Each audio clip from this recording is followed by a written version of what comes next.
There we go. We're going to do a review today of the lab that you worked on yesterday. So I call it the pets lab because it's all about pets. We're just going to pretty much walk through the entire lab. We're going to code it out. I'm going to ask for your help since you've gone through some of it, at least, I assume. Maybe not all of it, but that's okay. And we'll just kind of see how far we can get. I feel like we should be able to finish everything on time. So let's get started. All right. So our first task here is we are supposed to render all of our pets on our page, right? So in order, you all know, like, the way that, like, we're not actually using a real backend, we're just kind of mocking the data. We don't need to worry about that too much as long as we follow the directions in README, where we are making requests to a certain URL. So to get started, I want to grab all of my pets somehow and display them on the page. Or actually, let me ask you, what did you start with? What's the first thing that you tackled?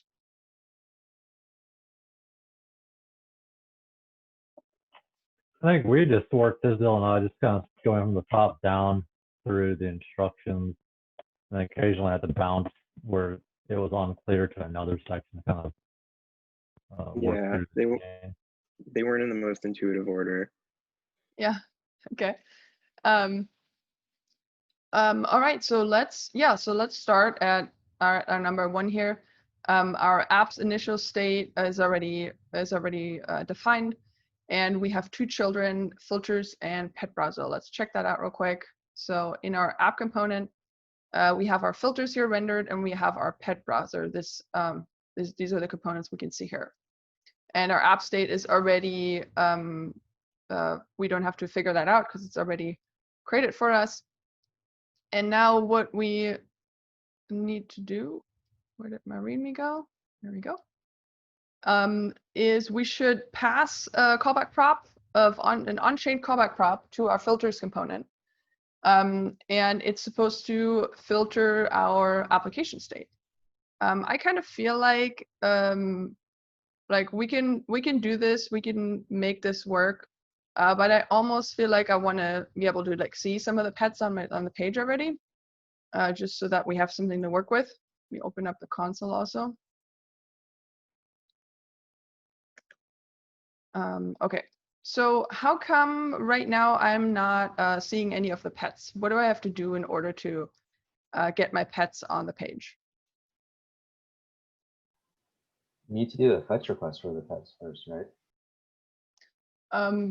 Yeah. So where would I make a fetch request, or when do I want to fetch the pets?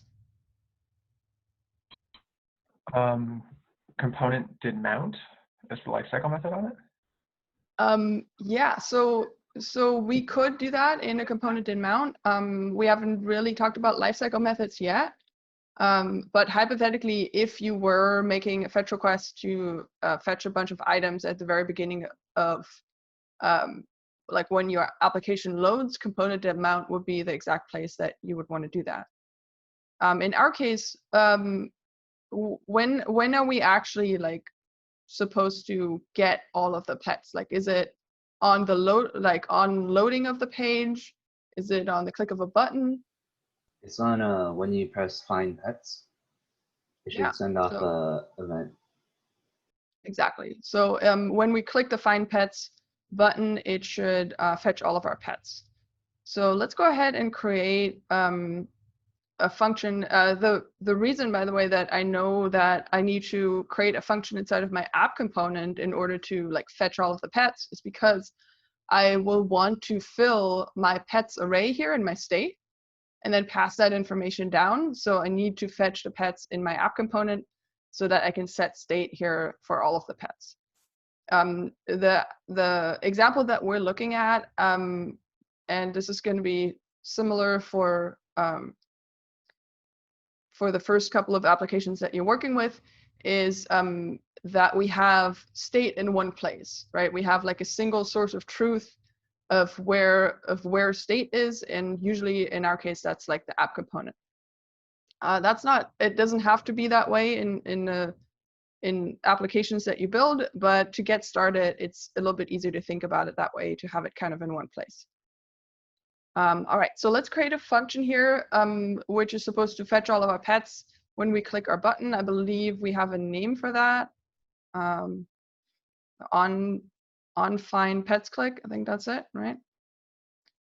Just close my file. So let's create this on find pets click function.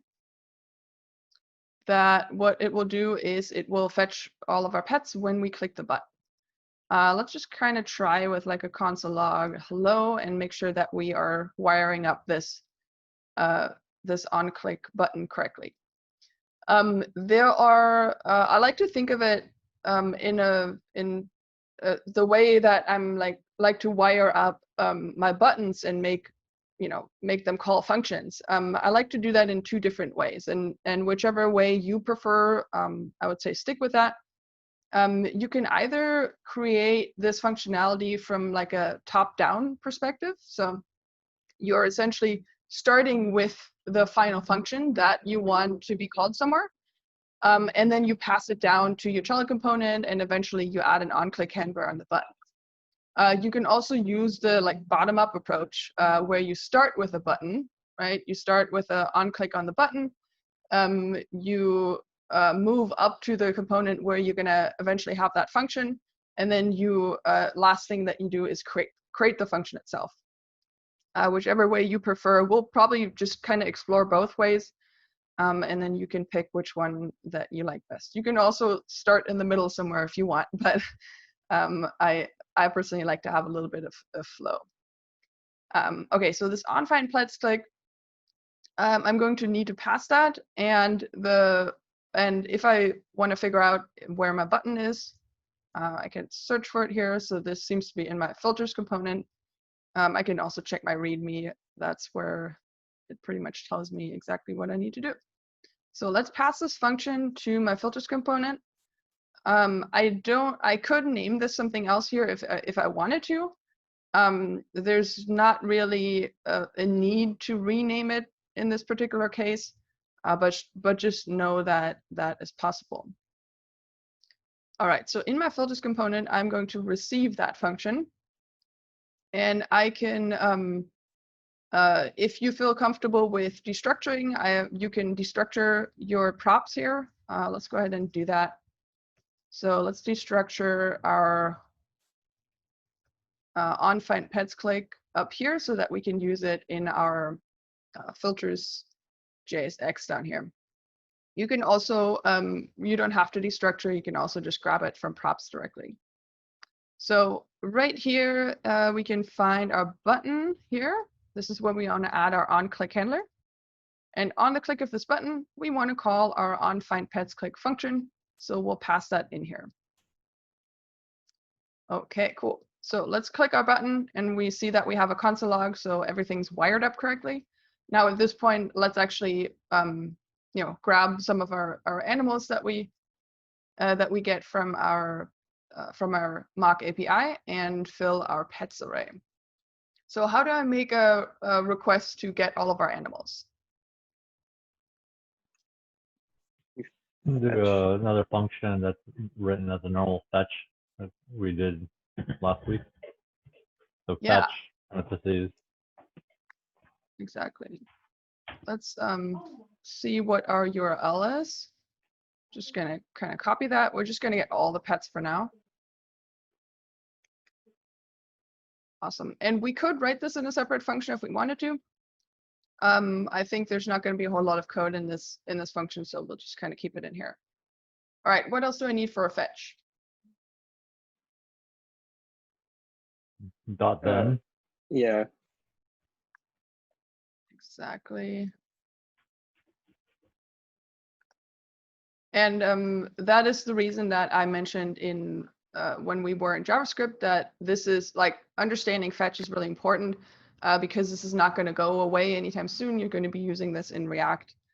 as well as in vanilla JavaScript. It's a super helpful tool to understand. All right, let's just start by console logging our data here. And let's click our button. And here we go. So we can see that we're now fetching all of the pets already. That was pretty straightforward. The README pretty much told us exactly what we need to do in order to get to all of these pets. All right, so now that I have all the pets, what do I do with them? Store them to the state. Exactly. I want to make sure that I set my state here and fill my pets array with all of the pets that I'm getting. So let's actually call this pets. So instead of console logging, I'm going to set state, and I do that with my set state method. Now I can do this a couple of different ways. I can say pets is equal to pets. We can also use a shorthand here if you prefer. Make sure that you have your curly brackets, right? Because we are filling an object here. We're setting a key value pair for an object.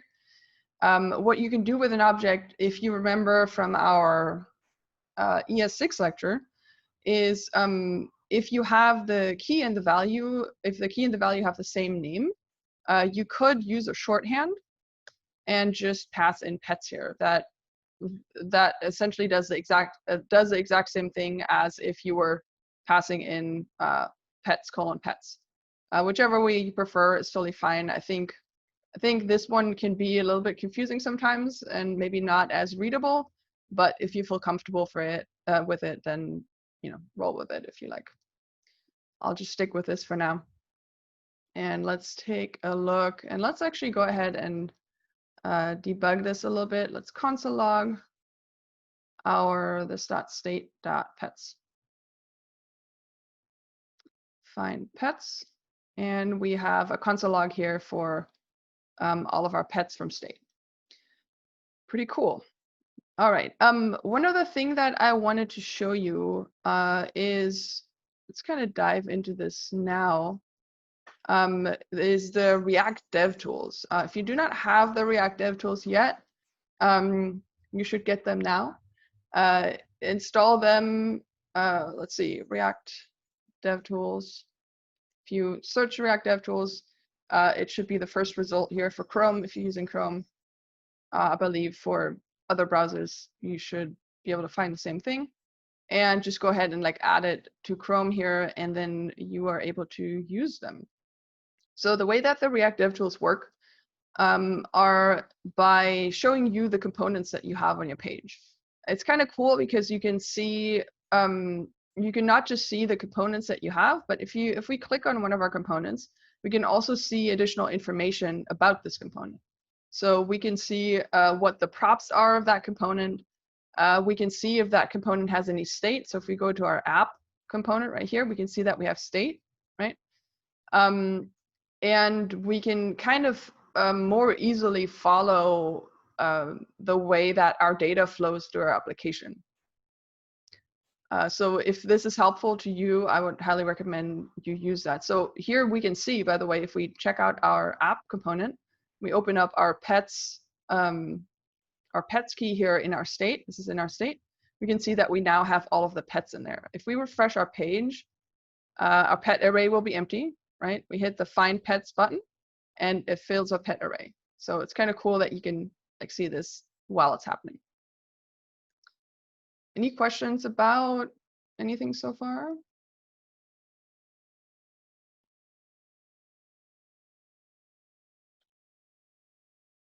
All right. Okay, so now that we have all of our pets, what do we do with them? How do we display them on the page? Pass them down to the pet browser? Yeah, exactly. Our pet browser is right here. If we take a look at it, it says our pet component should go here. Our pet component is for a single pet, obviously, and we are going to have to do some iteration here in order to render all of our pets. But before we can do that, we need to pass our information down to our pet browser. So we're going to take the state right here and pass it to our pet browser. Let's do this. Let's call this pets. And we'll grab this from this.state.pets. Here also, if you prefer, you could destructure your props or your state. In this case, you might want to destructure your state so that you don't have to keep saying this.state. So on. But that's totally up to you. So in our pet browser, we now should have all of our pets available. If we console log this.props.pets. Oh, sorry, wrong place. Should be in our render. We can see that we now have all of our pets. First, it's an empty array, right? First, we pass an empty array because at the beginning, our state is empty. And then we fill that state. Same thing here. We can also jump to our React Dev Tools, our components right here. If we refresh the page and we take a look at our pet browser, we can see that we have a prop called pets that has an empty array. Once we click the button, we now have an array that is filled, passed down via props. All right, so in order to display each one of our pets on our page, we need to do some kind of iteration in order to render the pet component for each one of our pets. So let's do that here. We can either do this inline or we can do it in a separate method. We'll just go ahead and do both so that you can see both. Okay, so can someone help me out how I would go about iterating over my pets here and load the pet card for each one? You would do this.props.pets.map with the pet. And then for our group, we also included an index. Yeah. Let's do that. And then we did an arrow function. What does so it seems like our pet has an ID. Whenever you have an ID for an item, like in an object, ideally you would use that as the key. But if you didn't, you would use the index. So then what did you say? Then we did a new line with the div class name of the UI cards. Okay. So yeah, like that. UI cards like that. And then we did another line, where we pass in the pet card or the pet component. And we pass in every instance of the pet into the pet component, basically. Okay. Cool. Did you pass down, I'm actually curious here, did you pass down the entire pet or did you pass down like each one of the attributes? We passed in the entire pet, I believe, and then iterated through it into our pet component. Okay, cool. All right, so let's check some of this out. I believe this UI cards, so this is something if you have this is for multiple cards, right? This is something that should be on the outside. I think we had this div here already.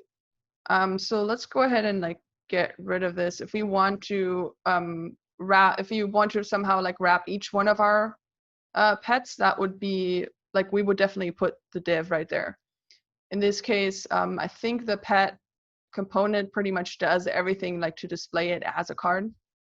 So we don't really need to worry about that here. So we are passing down our pet here. One other thing that you can do here is you can pass down, and I believe that you'll see this in some of the labs, you can pass down each one of your attributes for a pet. So if you want to pass down, then I assume the pet has a name, right? We can say pet.name, right? We can create these different attributes. What else does a pet have? Type, right? We can say pet.type. Gender, age. Yeah. Awesome. Thank you. Yeah. So you could do this if you wanted to. If you feel more comfortable doing this, that's totally fine. I think it's a little bit tedious to do that part here. and it can be a little bit more intuitive, in my opinion, to pull those values out once you're in the pet component. So again, if you like to do this, if you prefer that, go ahead and do it. But you can just pass the entire object down and then use it accordingly within the pet component. Nathan mentioned one other thing. We need to add a key here, and our pet, each one of our pets has an ID. So let's go ahead and use that. All right, what just error are looked we it up. getting? We've added Yeah. this dot props dot pet, and I think it should be this dot prop dot pet. Awesome, thank you. Okay, cool.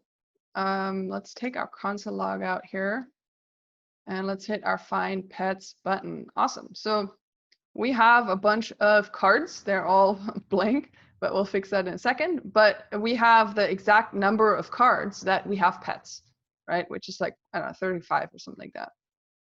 So we know now at this point that our iteration is working correctly. All we have left to do is actually fill out the card with the pet information for each pet. And this is the cool thing that I was talking about yesterday about React, which is that you can create one component. So in our case, this like pet component, and you can render it 10, 20, 100 times if you want. And it will always keep the same styling and all that, but it will have different data for each one of our pets depending on what's being passed out.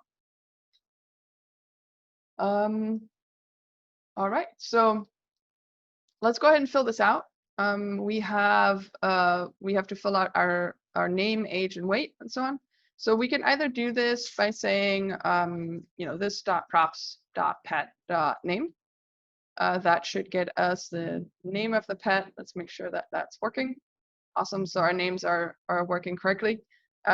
We could, in this case, because we know that we have a lot of attributes here that we have to fill out, we could also use some destructuring.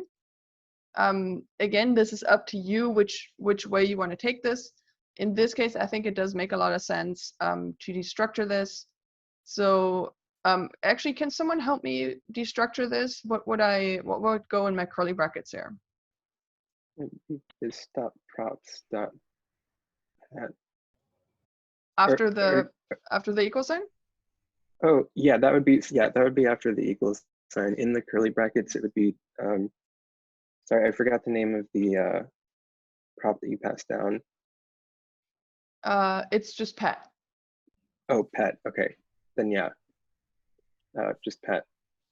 You would do name, gender, weight. Mm-hmm. Wait. Wait, you did it. Age. You did it earlier that? though, a different way. Mm-hmm. Oh, I see. Mm-hmm. Yeah. So okay. So there are different ways that we can we can destructure at different levels.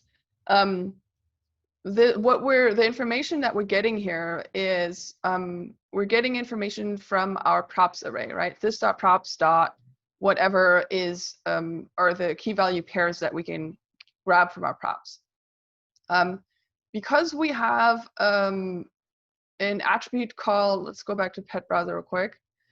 We are passing down an attribute called pet, right? So in our pet component, we can retrieve this by saying this.props.pet. This will give us the object for that particular pet. And that object contains values as well. It contains the name, it contains the gender, it contains the weight.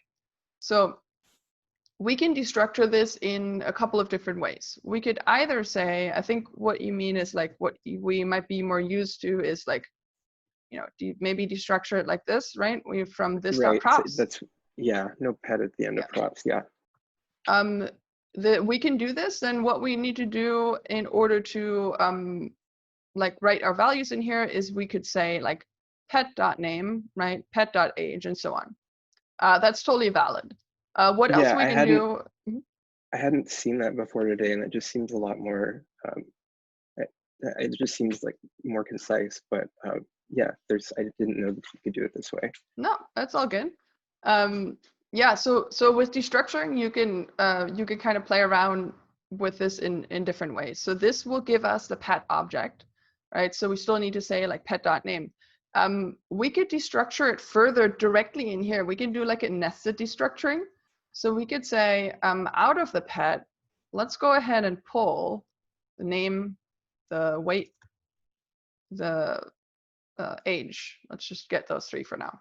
This is like a nested destructuring where we're saying we're taking the pet key, and the pet key points to an object from out of which we pull these values, name, weight, and age. This is one way of doing it. Another way is we can say, let's go ahead and pull the name, weight, and age directly out of this props.pet, because we know that this props.pet is an object that contains all of these values. So however you want to destructure that, you could do the nested destructuring. You can do this by setting this equal to, the pet object and then pull it out directly. Either way is totally fine. They just work in a little bit of a different way. If you don't feel comfortable with destructuring, you don't have to do that right now. You can also just say this.props.pet.name. That's fine too. All right, so let's pull some more of these values out. We also have type and gender, and I guess like an adopted value, right? I think it is adopted. Oh, awesome, thanks. Okay, so I'm going to leave this one here just so you see what that will look like otherwise. So let's replace these. This is the age. And now we just get to say, age, weight, because we are destructuring that up here. And notice also, by the way, whenever I start using a variable, it turns dark blue, right? Previously, it's like light blue. This means I'm not actually using this variable anywhere at this point. Okay, let's do the same thing for type.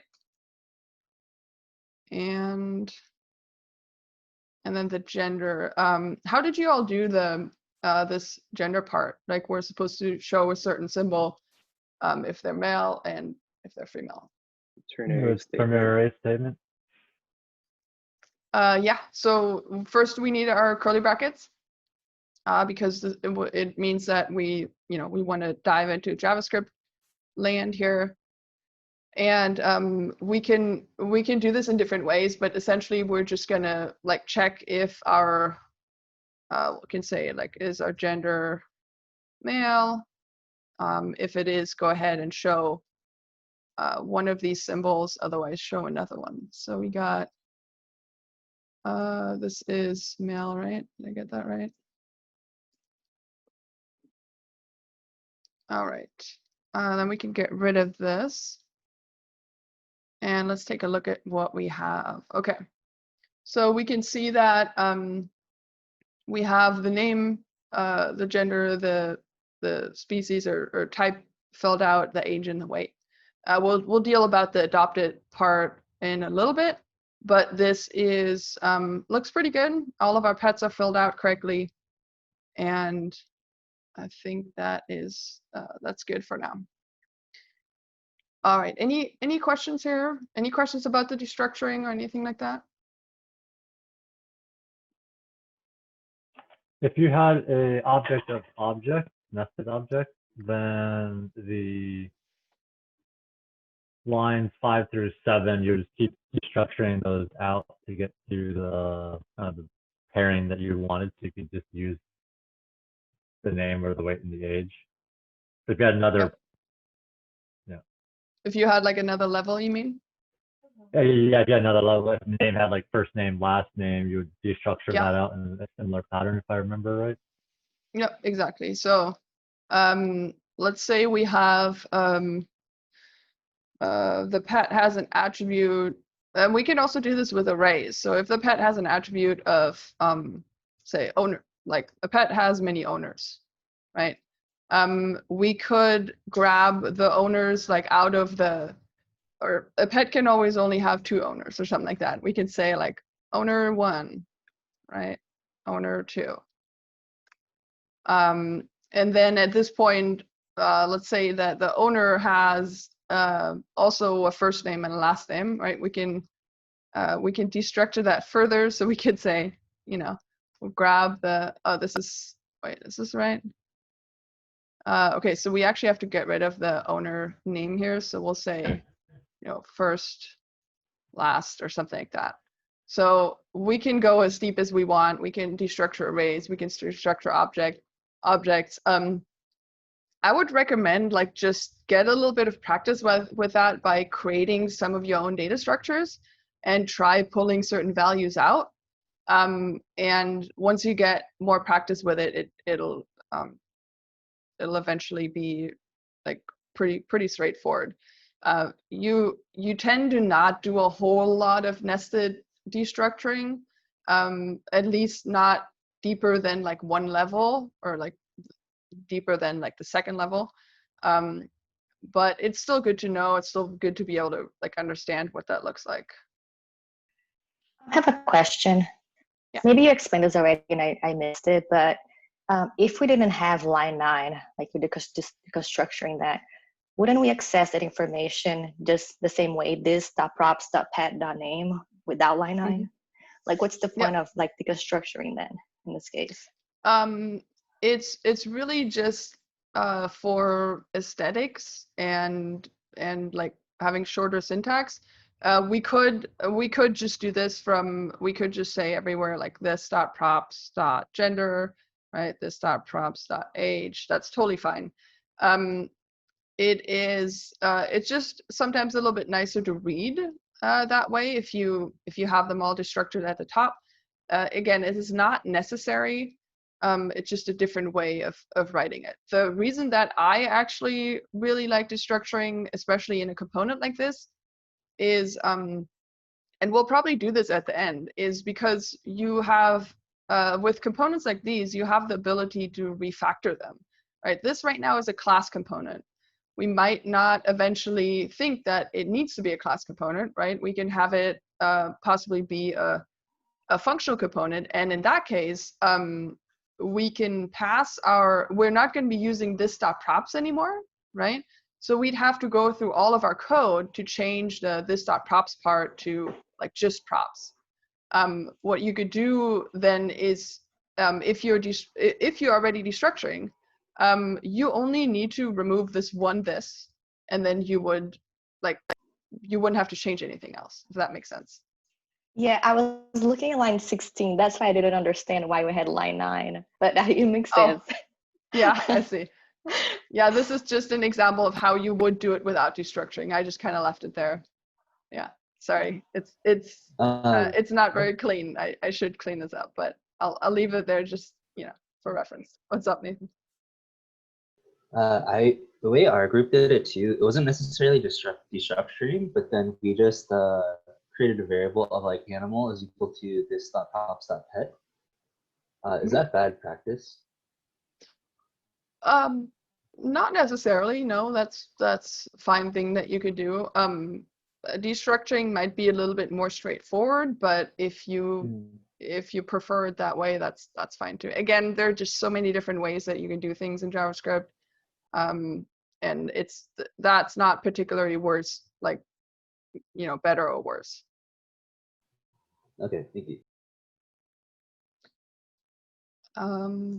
All right, cool. So that our pet browser or displaying our pets is working just fine. Let's move on here. What's the next step that you all took? We still have to add the ability to filter our pets, and we have to update this adopt a pet. Which one do you all want to do next?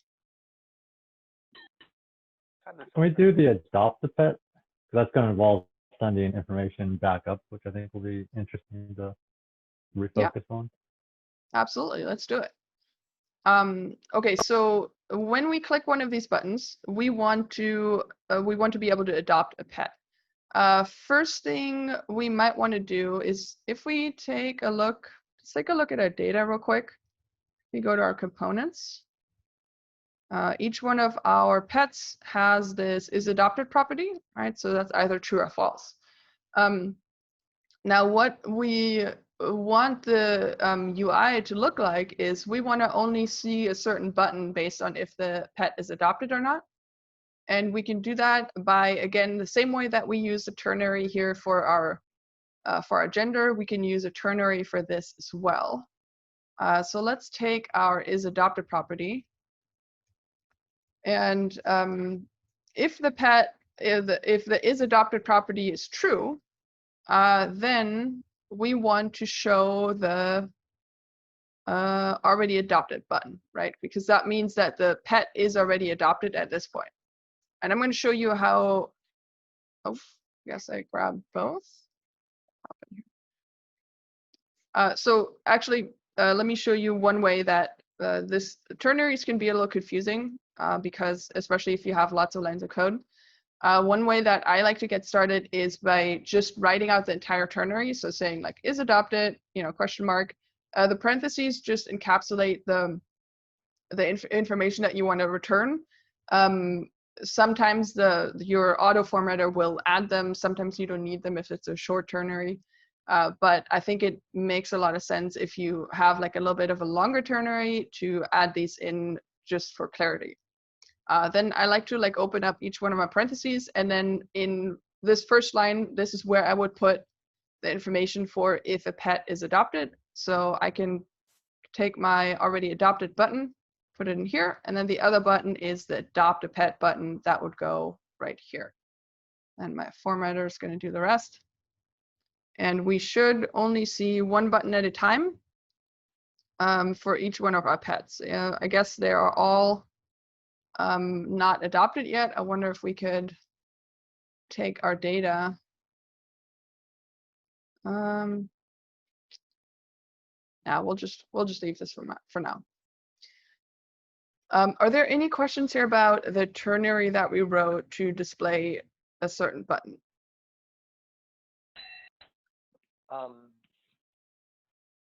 We need to use a ternary here because of the way JSX works, correct? Like we can't use an if statement.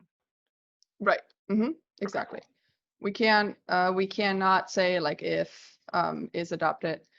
If we could do that in a separate method outside of this JSX. So one other thing that we could do is we could write a method. Sorry, could write a method up in here.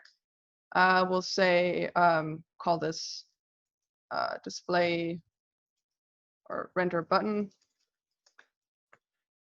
Right, and then what we want to do in this method is we can write an if statement saying like if this dot props dot pet dot is adopted. If that's true, then go ahead and return this button right here. Otherwise, return the other button. So this would also be one way of doing the same thing, right? And then we just take this render button function and we just stick it right in here and call it here. And then let's comment this out and we should get the same functionality. Oh, sorry, always forget my this.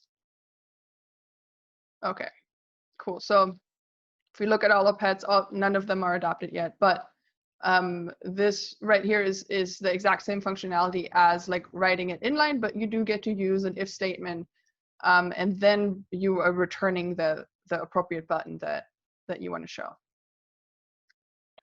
And is that because JSX, like the embedded with the braces, can only evaluate one line at a time, and that's why it's doing that? Yeah. So. Right. So like once you get to something that is like where you're creating a block, JSX won't be able to evaluate that. I don't know exactly the reasoning behind it. That I would just say like that's just how React works. But I'm sure if you like dive into the code, you'll be able to like figure out why. Okay, cool. So we also wouldn't be able to add like a for loop in here. That's why we use like a map, those kinds of things. But you are able to do that still outside in normal JavaScript functions or methods. and then just call those methods inside of Vue.jsx. I'll leave this in here so you all have it, and but I'm gonna go back to using our previous version here. Let's see, any other questions here about this ternary?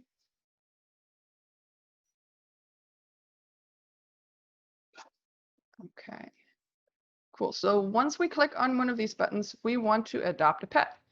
Let's use the bottom-up approach here. So earlier we did the top-down, which we created the function first. Now let's use bottom-up, which is like clicking, adding the onClick handler first with the function name, and then later on we'll create that function in probably our app component. Let's make sure we got the function name right. Where is it? It's like on.pet right here. All right, so in our pet component, we are going to add a click handler. And where are we going to add this click handler? To which one of our buttons? Top pet. What was that? In the pet On component? the second button. The second button, awesome. Exactly, we only need to add a click handler on one of the buttons, right? Because we only want to be able to adopt, like the ability to adopt a pet on the adopt pet button, not on the already adopted button. So let's add an onClick handler. And we're going to just call this on.pet, and we're going to get that. We know we're going to get this from props. We could also destructure that up here. Let's just kind of leave it like this for now. If we do our nested destructuring like we did earlier, one thing that we could do is we could add our on.pet function right here to destructure that. But let's leave that for now. So we're grabbing our this.props.on.pet, which we don't have yet. So where do we need to go next in order to pass along this this function that doesn't exist yet?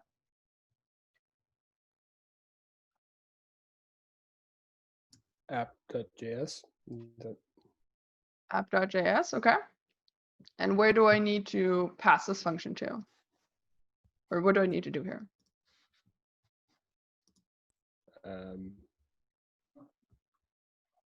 Create a function for on.pet in there.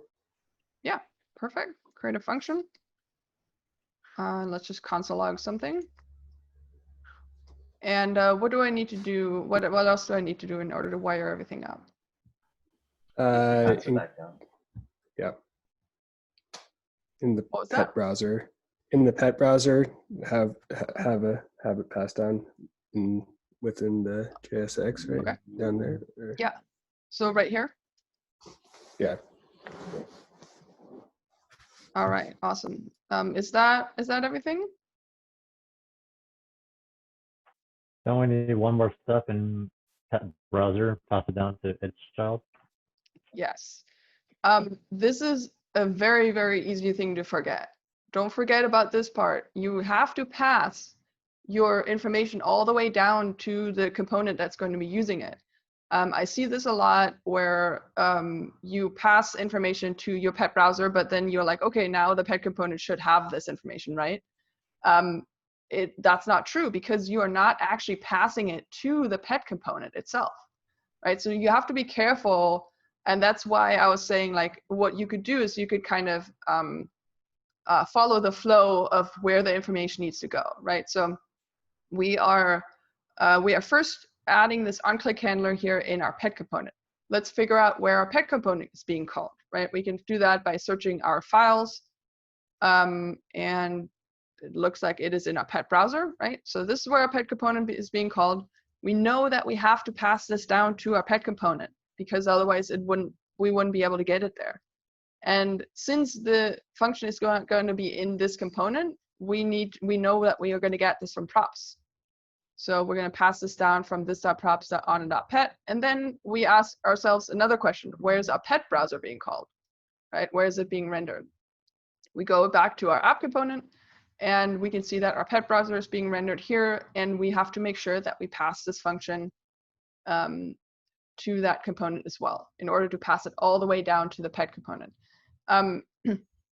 This is a little bit tedious when you have to like pass information through components where it doesn't really do anything in the middle. Once you learn about Redux, you're not going to have, you're going to be able to get around this problem a little bit better. But for now, we do have to pass things down all the way. All right, let's go to our console. Let's find our pets and let's hit our onAdopt pet button. And we are console logging something which means that everything's wired up correctly. Cool. All right, what is it that we need to do next now that it's wired up correctly? What is it that we actually want to do when we click that button?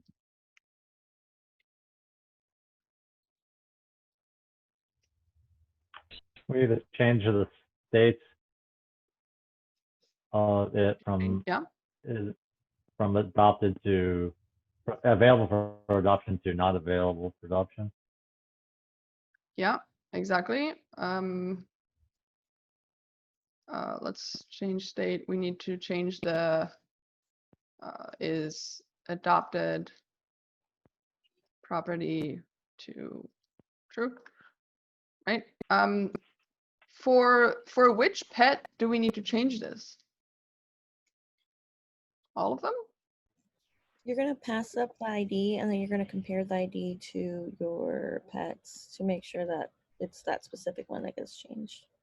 Yes, that's exactly right. We need to pass information back up to our app component in order to understand which pet did we actually just click on, right? There's no way that our app component can know that without us actually passing that information. So in our pet component right here, we want to pass additional information. How do we do that? Can I just say pass it in like that? You have to invoke it. So I am invoking it here, but actually what we don't want to do, we do have to pass something in our parentheses somehow, but the problem that we're going to run into here if we do it like I just did it is that and remember this from your event listener lesson that we talked about. If we what I had here previously was this right here, right? This right here is a reference to another function. If we were to console log this out, it would be the function itself. It would not be the result of what the function returns, but it would be the function itself. So we have to be careful here. Let's look at this real quick with our how we had it with our add event listener. Remember when we had like a add event listener, right? Let's say like DOM content loaded, something like that. We have a callback function here that we pass in where we do something in here, right? If we have, let's create this function, my callback. Okay. All right, so we have this my callback. This we could pass this in as a function to our like DOM content loaded event listener, right? Notice that I'm not adding my parentheses. You know that if I add the parentheses, what would happen if I were to add the parentheses here to my DOM content loaded event listener? It would invoke that function as soon as it hit that line. Exactly. It would immediately invoke this function as soon as we get to this line of code, which is not necessarily, well, DOM content loaded is a bad example. Let's make this like a click. Let's click on the event, right? We don't want this to happen right away when we hit that line of code. We want it to happen on the click, like on that event or on the submit or on whatever it is, right? That's when we want to execute this function. That's why we do not add the parentheses here. The way that we can, and the same thing is happening here, right? We pass a reference to a function. We don't actually call the function. So the way that we can get around this is by turning this into an arrow function. So essentially, what we're doing is we're like wrapping this in another function, and then we are able to pass information. So this right here, this line of code, let's bring this back real quick. Without even passing an argument, this line right here will do the same thing as this line right here, right? We're just kind of almost like deferring our function call. So right now at this point, these two are pretty much equivalent. Are there any question? Is there a question about this? The fact that these are like the same thing right now?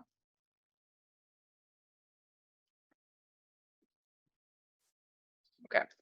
Yeah, So I guess I'm a little yeah. bit clear on the I guess I'm a little bit unclear on the arrow function part. I mean, like I understand what you're saying about it, but like on line 41, I'm not sure why writing it that way. I guess I just don't understand the logic, or why you would choose one over the other. Well, so why we would choose one over the other is because we need to pass information to this on.pet function. Okay. There's no way, right? There's no other way to do this unless we somehow defer this like calling of that function. If we just add parentheses here, this function is going to be called immediately once we reload the page. In order to like actually make it only happen on the click of that button, we cannot pass this on-click handler a function call or a function invocation, but we have to pass it an actual reference to a function. So that's what we're doing here by all we're doing is we're returning this other function from this arrow function. So we're wrapping it in this function that makes it possible for the on-click handler to call that function once we actually click, not immediately, but once we click the button. So we're almost just like deferring our function call to later, which previously we were able to do by just not adding the parentheses. But if we need the parentheses in order to pass something in, we need to do this. Does that explain it a little more? That makes sense. Yeah. Okay. Yeah. Thank you. Cool. Okay, so let me comment this out real quick, and let's stick with our with this example right here. So now what we want to pass in, because we have to be able to figure out like which pet did we actually click on, is we want to pass let's see, probably the ID of the pet. Let's destructure that as well here. So let's pass in our ID for the pet that we clicked on at that point. And then let's jump. Yeah. Sorry, don't you have to do an E in the first parentheses on the left of the arrow? Because otherwise then when you pass up ID, it's going to think it's E, event. That's a great question. If I do not pass in, so if I don't pass in anything, or okay, let's actually step back a bit. If I just pass the reference to the function like this, the event will automatically be passed, right? So whenever you are on pet, you can receive the event.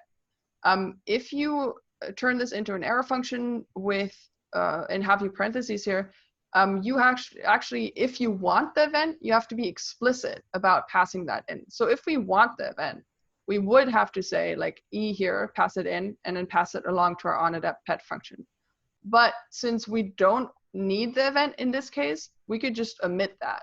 And it doesn't mean that this first argument will be the event because we didn't explicitly tell it to. The way that we could add this in addition to our ID would be saying like E, ID. But ID here is what we pass to the onAdapt_pet function. The event is what's being passed to this callback function here, right? Which is, yeah. Does that make sense? No, that makes sense. But like I've had it before where I pass through like a specific argument, like without anything in the first parentheses.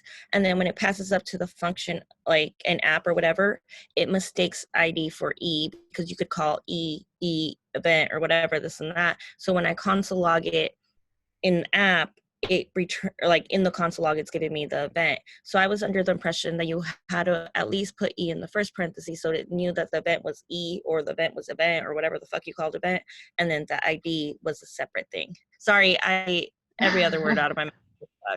Sorry. Yeah.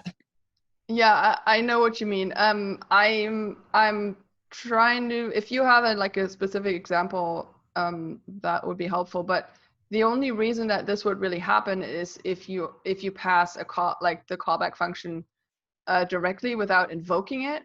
Once you use this arrow function to like defer the invocation, it doesn't automatically pass anything to this particular function. It only automatically passes something to, like, if you want to use the E here, you can pass it to this arrow function, but not to this on.pet function. So I don't know, if you do have an example, maybe we can look at that. But I don't. I know this happened to me before. And Okay. the only way to fix it was to like add an E in the first one, even if I wasn't using my event. But I don't have an example right now. Okay. With something like this, that shouldn't happen. So that's why I'm a little surprised. But yeah, if you can find something, maybe you can share it. Okay. Any other questions before we move on?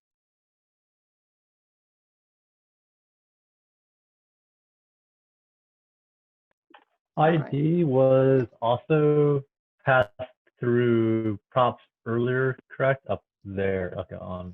Yeah, I And we don't need to here wrap as well. that. Yeah, and we don't need to wrap that in brackets. The parentheses this time. Good question. So inside of these curly brackets right here, we are already in JavaScript land, right? So once we're in JavaScript land, we can do, function calls. We can pretty much do whatever we want. So this is just like calling our function with a parentheses, and then we pass it in an argument. We don't need extra curly brackets because this is already wrapped in curly brackets. Thank you. Yeah. And in this case, this will always need to be an arrow function because of the way this works, correct? Like if you tried to do like a function expression in there, it would, like this. Yeah. Wouldn't bind properly. Right. You can't create like if you can't somehow try to create like a const or something like that. Yeah. Yeah, that too. Or yeah, because it's got to have a return value in the return. Yeah. I'm thinking like if we use the function keyword instead of an arrow expression here, that wouldn't work either, because this .props would be something else, wouldn't it? Totally yeah. So if we say we turn this like so, you mean, and then we call this .props on adopt pet, right? And then we pass in our ID. That should work, I believe. Okay. Let's see. I think it would need to return this .props on adopt pet because it doesn't have the Oh no, this is the props of that this doesn't bind. This is to turning cool. Or adding the context, which no, it's all good. One other thing that we can do though, is this callback function, like we're just returning this immediately, right?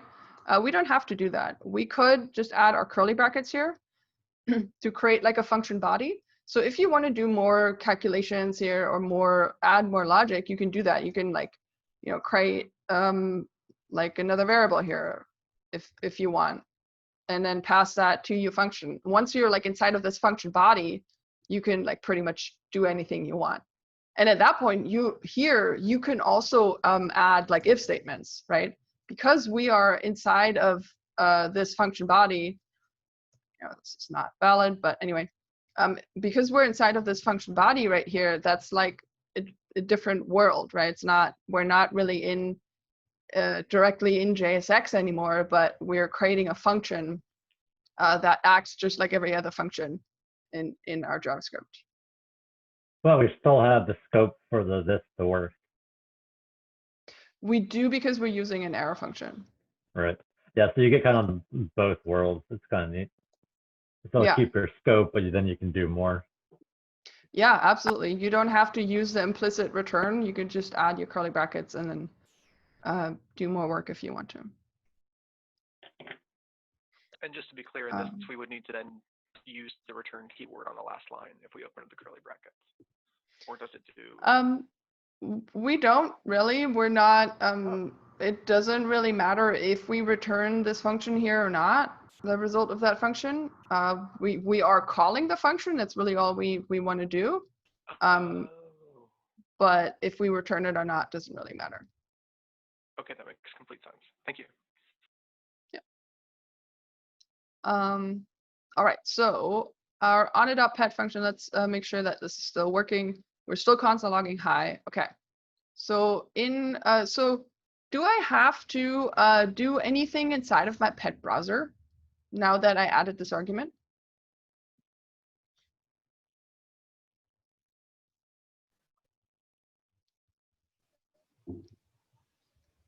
No. See some head shaking? No. Yeah, that's right. I don't. Because passing it back, it totally skips it on the way back. It's like we're really just imagine it as like we're passing a reference to another function, right? So we have like the function over here, and then we're passing it through a bunch of other components, and then it ends up where we are eventually going to call it. Everything in between is really just like passing it along. We don't need to pass the argument because where we call the function, that is where we pass the argument, and where we define the function, that's where we like receive that information, right? You do not need to pass any kind of arguments here along for the intermediary part. This is just passing along the reference to that function. Where we do receive that information is here inside of our on.pet function as an argument, right? So that now we can use that in order to set our state or do whatever else we want to do. I have a question. Yeah. Why wouldn't you pass it just from app straight to pet? Because we are not rendering the pet component inside of app right here, because we're just rendering the pet browser, and the pet browser is what renders app. Oh, of course. Okay. Thank you. You could, yeah, no problem. You could also hypothetically like if you feel like the pet browser is kind of a thing that's obsolete, you could hypothetically like take this code here and replace it with, you know, the pet browser that you have. It's functionality wise, it's doing the exact same thing, except for that we don't have an imported pet. But see, there we go. But the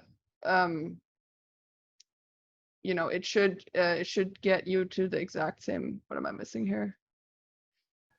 Oh, this is from state now. Okay. Yeah, so this is the same behavior, same functionality. It's just you know, we're abstracting it away a little bit by putting it inside of our pet browser. And that's kind of the idea of React, is like being able to use these different components in a way that we don't have to write it all in one file, right? One thing that, like, if this is a little bit confusing to you, one thing that you can also do is like start out with like one maybe a little bit bigger file, and then start picking out pieces and like taking out pieces and putting them in different components, and then start using those components. It doesn't mean you have to do all of this at the very beginning. It doesn't mean you have to like think about exactly what your structure is going to look like. But remember that like you could still do this later on. Okay. So the main reason is sort of like it's just breaking into smaller parts so that it's easier to read, kind of. Yeah. Yeah, kind of. And also And probably reusable. Right. Yeah, it makes it much more exactly. So say we have this like pet card, and maybe we want to use it somewhere else, right? We have like another iteration somewhere where we want to show a bunch of pets. Then if we didn't have this in a separate component, we'd have to like copy all of our code and paste it into our other component. So that makes perfect sense. Thank you. Cool. Yeah. All right. So we are. Question then. Yeah. Oh, sorry. So then basically, if we pass anything down into another component, say that we pass a function, that function, essentially we already pass it down and it doesn't have to go through the ladder back up, but it becomes readily available everywhere, right? Is that Yeah. how to word it? Yes. Okay. I believe so. So you said we pass it down and then it becomes available to that like last component, and Yeah, we don't have to. kind of Yeah. like if we go it, so we pass down a function to pet browser and then we pass it to pet, then everywhere it becomes it's like you can call it anywhere and then it'll go back to here Yeah. essentially. Yeah. Pretty much. Cool. Yeah, and you can also, so one other thing that we could do here, just so you like have seen this, if we see, we don't want that. All right, let's comment this out real quick. I'm just going to kind of leave this code here so that you can, you can see what that looks like. So I'm going to create a new function up here. Let's call this handle adopt click, right? And then I'm going to take this function and call it on the click of my button. And I'm not going to pass anything in. I'm just going to call this function. And then in my handle adopt click, copy this real quick. What I want to do is I want to call my adopt pet function. Now I don't have my destructured ID here, so I can just say this.props.pet.id. And this would, sorry, forgot my this again every time. This would result in the exact same functionality. Let's try this out real quick. Adopt pet will now console log. I added the ID here. This is the exact same functionality. So if you're feeling a little bit uncomfortable about, right, this is getting a little much here, but let's see right here. So if you're feeling a little uncomfortable about adding this like arrow function callback, you could also create another method within your component that then calls that other function, right? So this handle adopt pet click, handle adopt click will call this other on adopt pet function. So you're kind of just moving that logic somewhere else. Again, exact same functionality, you're just writing it in a different way.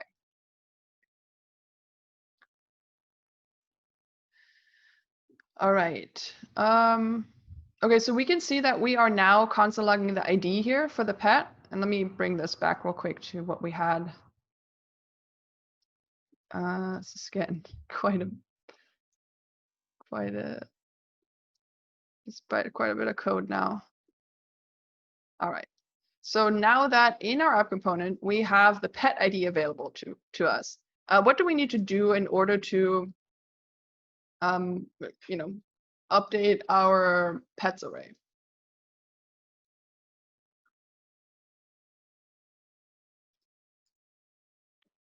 Find the pet object with that ID. Yeah, find the pet object with the ID. And then what do you want to do next once we have? Toggle is adopted to true. Mm-hmm. And then like kind of put it back into Update our the array? state. I'm not sure if we need to, because if we do const pet equals this.state.pets.find and then return the pet object with that ID, I think because of the way pointers work in JavaScript, we're now mutating that exact object in the array without having to take it back out and put it back in the array. So if we do const.pet equals this.state.pets.find. Okay. And then open it and then do pet and arrow and pet.id equals pet ID.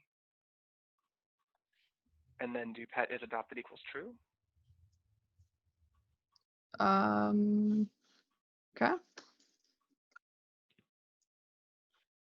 I think at the very least, it won't. That's true. This won't trigger a re-render because nothing in the state's being mutated. So we actually need to do this dot set state and actually open it up and then do pets and then equals this dot state dot pets dot map.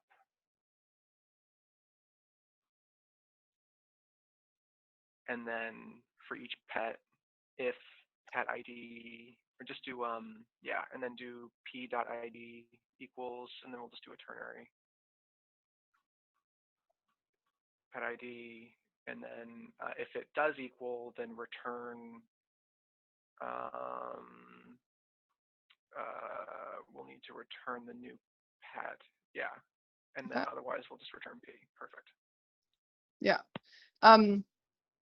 Yeah, so we still need to make sure that we like replace this pet in our state. One thing that is like a big oh, Nathan said that Noah, you had a good way of solving this too. Do you want to share? I use the spread operator just to add the new pet or to update the pet that's already there with the is adopted to true. Okay. Did you do this like all kind of in line here, or? Oh, yeah. I don't know if you don't want to share. That's totally fine. Sorry, Noah. No, that's fine. I'm not sure how.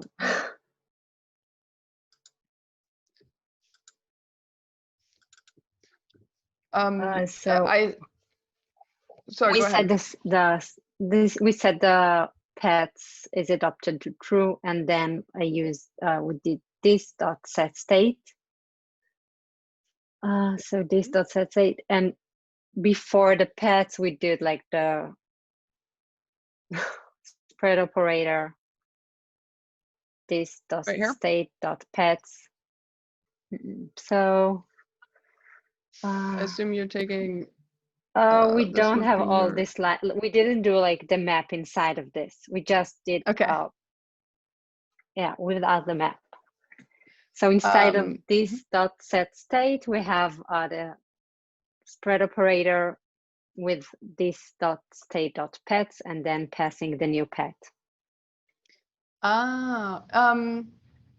Does that add a new pet at the end? It's not adding a new pet, it's just updating the pet. No? I think it finds the pet and I don't think it adds it. Because I think it's like yeah, just update. If the pet doesn't exist, it adds it. But if the pet is already there, it updates the pet with the new value. Okay, so but the pet is always there, right? Because we're just updating that as adopted property. Yeah, so it just updates that value. Right, but let me try to recreate this. So you would take, this is your, you take your this dot state dot pets, and then you add this updated pet somehow, right? Does that look like something without the pets at the at the beginning? Yeah. And it wasn't inside of an array. So it was just like you can remove the square brackets, and it was just the spread operator, and then this dot state dot pets, and then comma, and then the pet that you got from the find. What happened here? Okay. So this is what Nathan just posted. Yeah. You are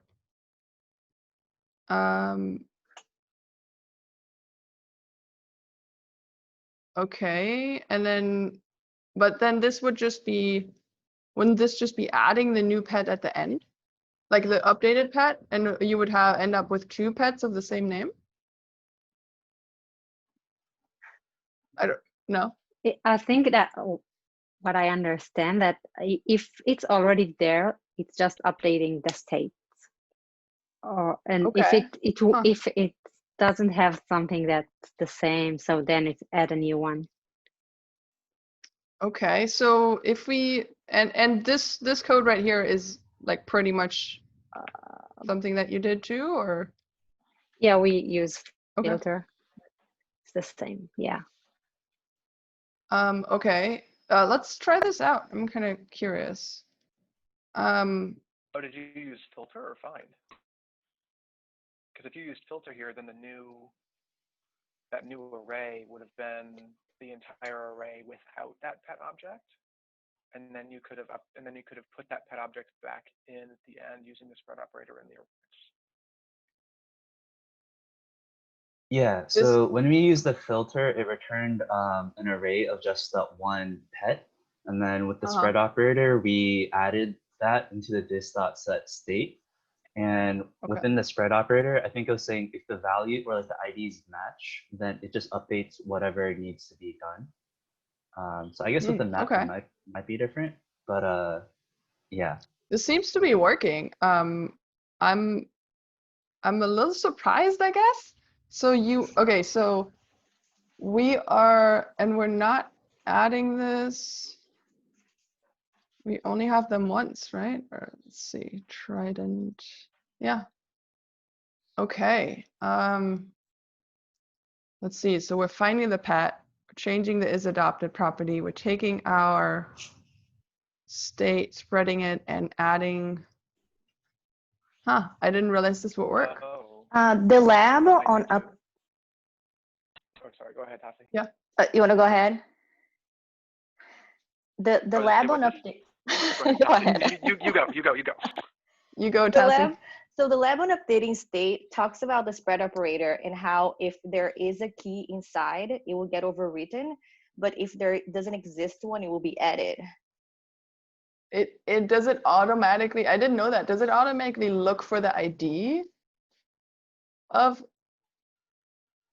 I think what might be happening here is that because the pets keyword in this .state.pets in the spread operator there is the same, it's mapping the result of the spread of this .state.pets to the pets key on the other side. So this is basically like shorthand structuring. And then what's happening is because pet.isAdopted is true, and this is running synchronously, at this point, after this closes, and we're not using this .setState, it won't work. But at this point, this .state.pets includes that mutated object. So it's basically copying over itself with the mutated object in a spread operator. So you could actually take a pet off of there at the end, like that comma.pet, you can take that off of there and you get the same functionality. Oh, okay. Ooh, I don't know how I feel about that. It's both because the pet.isAdopted mutates it in that current in where, because this .state.pets is now that mutated this .state.pets, and then you're just copying it over with this .setState, which commits the change. So you don't even need the pet instance after the comma. No, basically what that would do is just it'll create a pet key on your state with the new pet. Which but this just works. Yeah, that's pretty neat. I don't feel I first of all, I'm like surprised or I'm pleasant, like I'm learning new things every day. That's awesome. But I feel a little weird about this because in a way you're directly mutating state, which is something that you shouldn't do. That at least you shouldn't rely on it actually changing anything because it doesn't trigger a re-render. That's why I feel a little weird about. I get why it's working, but in my opinion, I think this might like enforce some bad habits, like changing state directly. I 100% like if this works for you all, like go for it. But I'm feeling a little iffy about it, I guess. That's just my opinion on it, though. Can I offer an alternative that I just? Yeah, sure. When with the spread operator, so we can actually, I think we can take the find out. So if we comment out the const pet equals and the pet .isAdopted equals true, we can comment out both those lines. Okay. And then in the uncomment the map. You mean this Yeah. one right here? Okay. And then we can comment at the bottom line, I think, too. And then instead of returning pet, return an object with the spread and open a spread Yeah. operator. Yeah. And then Yeah, this is how I would do it personally. cool. And then do p Where you comments take- adopted equals true. Yeah. Adopted. Yeah, this is probably how I would do it. The cool thing about doing it this way, so all we're doing here is we're iterating over all of our pets. We're mapping over all of pets. For each pet, we're checking, hey, is the pet ID equal to the one we're passing in? If it is, let's go ahead or let's say, like, if it's not, just go ahead and return the pet because this is not the pet we're looking for. If it is, we're returning a modified version of that pet that we found, and we're taking all the options of that pet that it had previously, and we're changing the one property of is adopted to true. This is generally like how I would do it. This doesn't this doesn't mutate anything directly. It's like it's a pretty clean way of achieving, this result of changing the is adopted property. But again, if you feel like the other way makes more sense to you, feel free to use that. You know how I feel about it, but that's okay. You don't have to,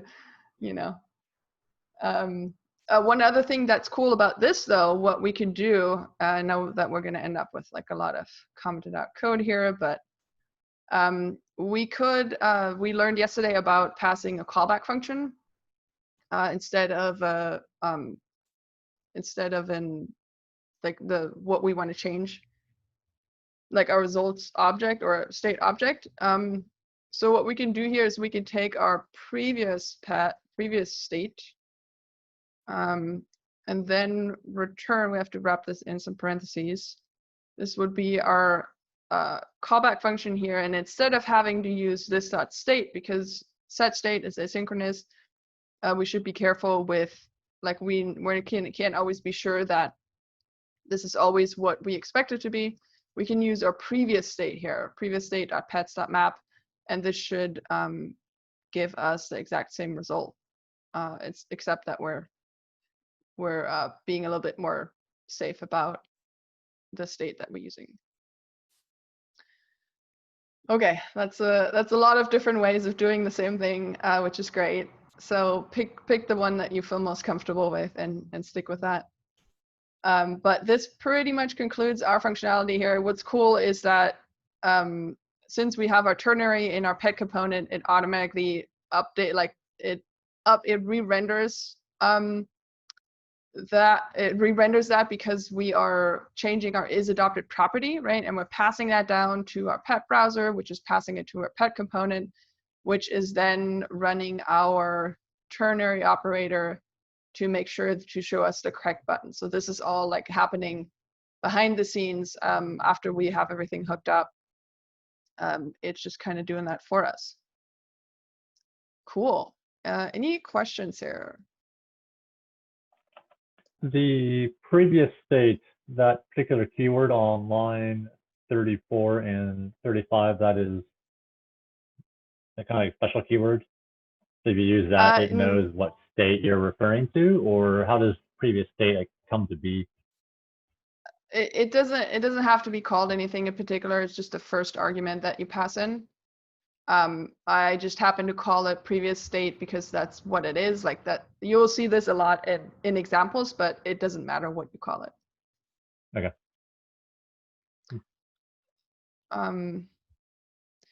Okay, so we are almost out of time. Let's see, the last part was the filter, right? I guess let's do that real quick. Just run through that. So this is going to be our, where's our function name? OnChange type right here. So the OnChange type is something we should pass to our, our filters component. And then whenever we change this, we need to update our state in our app component to reflect that those filters. So let's create another method here, call this OnChange type. And we'll pass this, let's just console log something.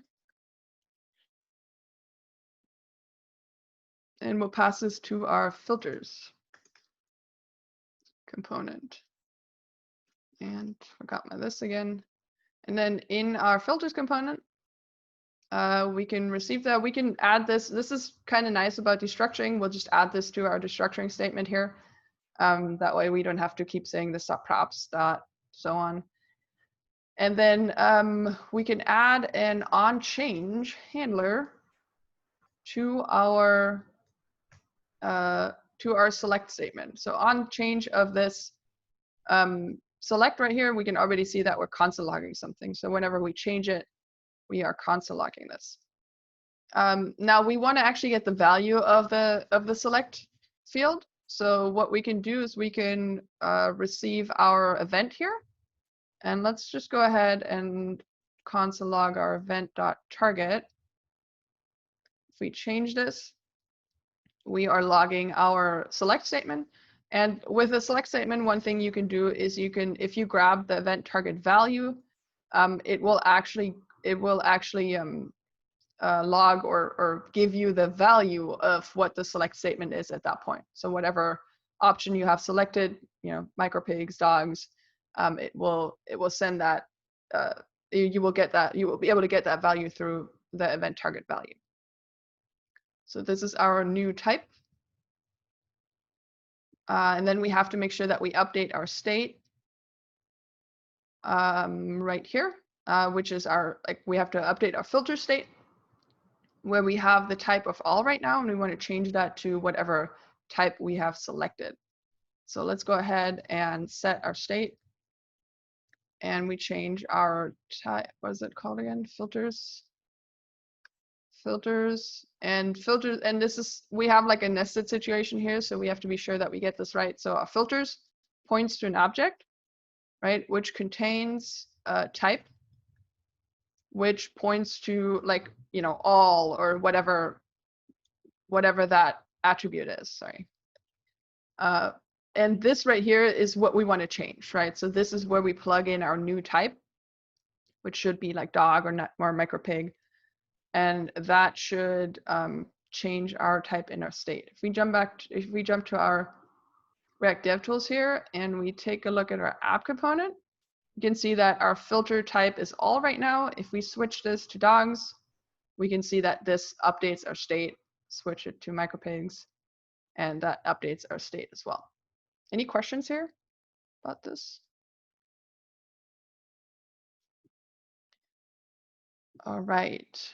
So now the way that we want to be able to fetch these pets is by when we hit the Find Pets button, we should get only the pets that we selected from the filter. Right now, if we hit the Find Pets button, it gets all of our pets, right? That's not necessarily what we want.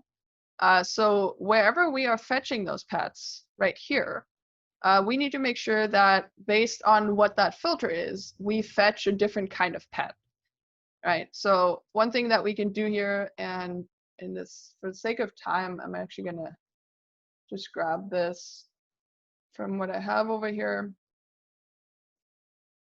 So I'm gonna grab my, let's call this type from my state. I'm just gonna destructure this .state.filters, right? Yeah, so this .state.filters, the type right here will give me this value. So all micropigs, dogs, whatever it is. I'm just destructuring it here. And then what I'm going to do is I'm going to create a URL constant that what it does is it gives me this base URL, right? API pets. And then I'm checking with a ternary, is my type, whatever is in the state right here, if it is not equal to all, then go ahead and add this type property, like we saw in our README. If we jump back here real quick, we need to add this in order to get a certain kind of pet, right? Type equals cat, type equals dog. Go ahead and take this type property and add the actual type that we want to it. Otherwise, just don't add anything. So this is like, if it's all like, just don't add anything. Otherwise, we want to add this extra type so that we can make sure that we fetch from the correct URL. And let's like console log our URL here, just so we can kind of see what that looks like. We change it to dogs. We hit the find pets button. We go to our console. We can see that our URL is exactly what we were asked to use in our README, right? So this is API pets type equals dog. And what we get, actually, we can kind of scroll through here already, is we just get all of the dogs, right? All of these are dogs. If we switch it to micropigs, we get all the micropigs, just a few of them. So all we did here is we conditionally created this URL based on what our filter is in our state. Questions about that? You could also do this a different way. You can create an if statement. I just happen to do this as like a ternary. It's totally fine if you want to break it into different pieces a little bit.